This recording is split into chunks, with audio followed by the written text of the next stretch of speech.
The courtroom was so packed that Tuesday morning you'd think we were about to witness a triple homicide, not a property dispute, except if you've ever faced down an HOA president with a personal vendetta and a taste for courtroom drama, you know it can feel a lot like life and death, at least for your sanity and your wallet.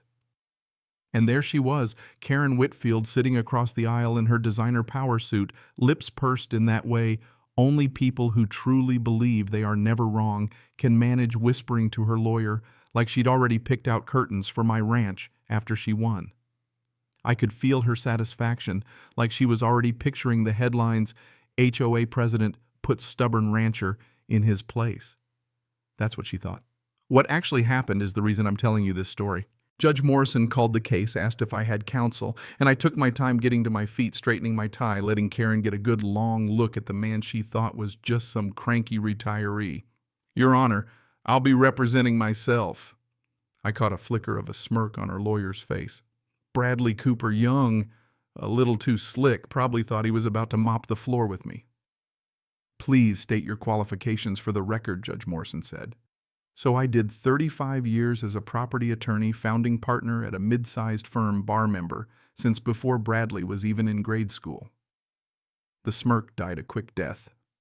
Karen's mouth fell open just for a second before she snapped it shut. Let me back up a sec, because none of this was supposed to happen. I bought my place on Cedar Ridge Ranch to get away from everything, and I mean everything.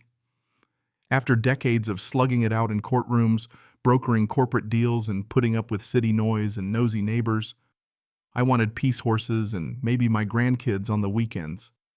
The land had belonged to the Henderson family for generations, and old Jim Henderson was clear about one thing: this land was never ever part of any HOA.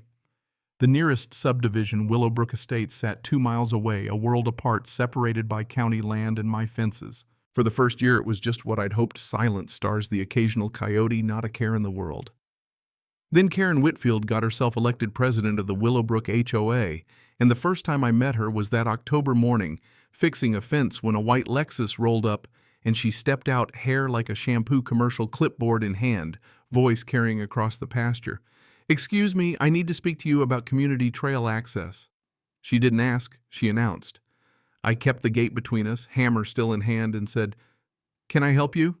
She gave me her whole title, President Willowbrook Estates HOA, like I was supposed to salute. She explained they were putting in a new community trail system and needed an easement through my ranch to connect to county hiking paths. It sounded like she was reading off a brochure. I almost laughed, told her, "Ma'am, this is private property, not part of your HOA." Her smile got tight. "Well, that's what we need to discuss.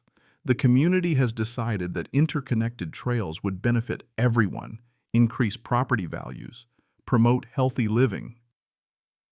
I cut her off, told her nice idea, but this ranch isn't Willowbrook Estates.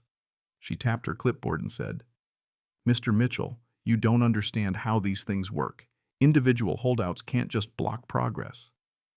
Right then, I knew this was going to be a long, ugly mess. So I told her no, flat out no. Walked away, heard her car door slam. Figured that'd be it, but you don't get to be HOA president without having a gift for making people miserable. Over the next 6 months, Karen escalated from annoying to illegal.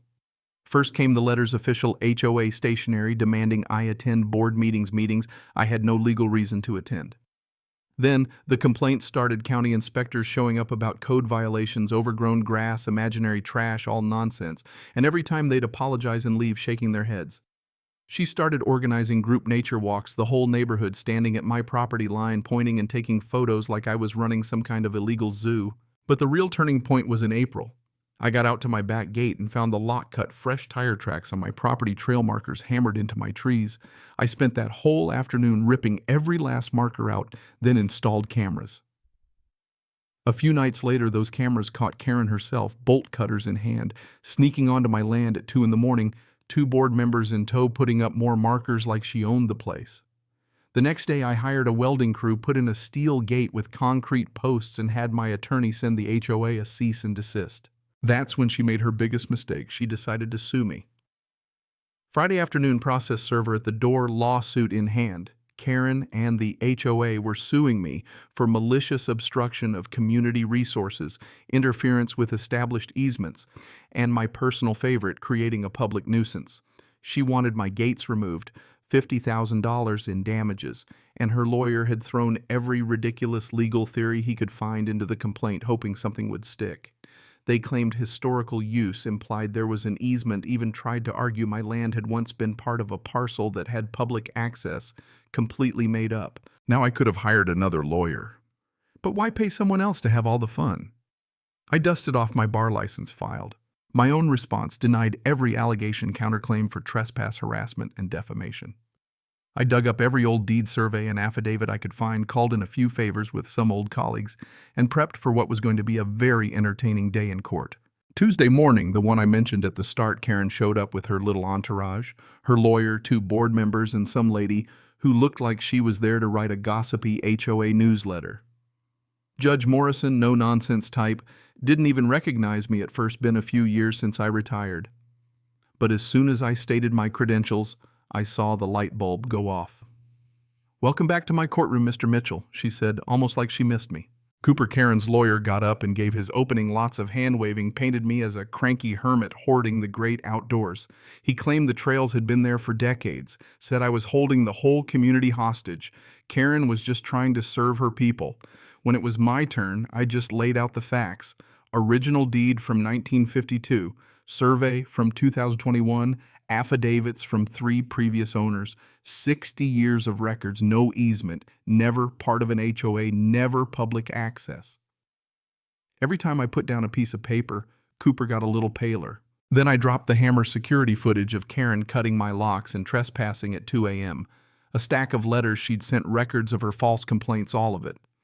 But the best part, recorded phone conversation between Karen and another board member, caught on my property, where she says I don't care if he owns it, we'll make his life hell until he gives in. The courtroom went dead silent. Karen started sputtering that it was taken out of context. The judge just raised her eyebrows. Cooper tried to argue good faith belief in easements, but Judge Morrison wasn't having it. "Do you have any actual evidence of an easement?" she asked.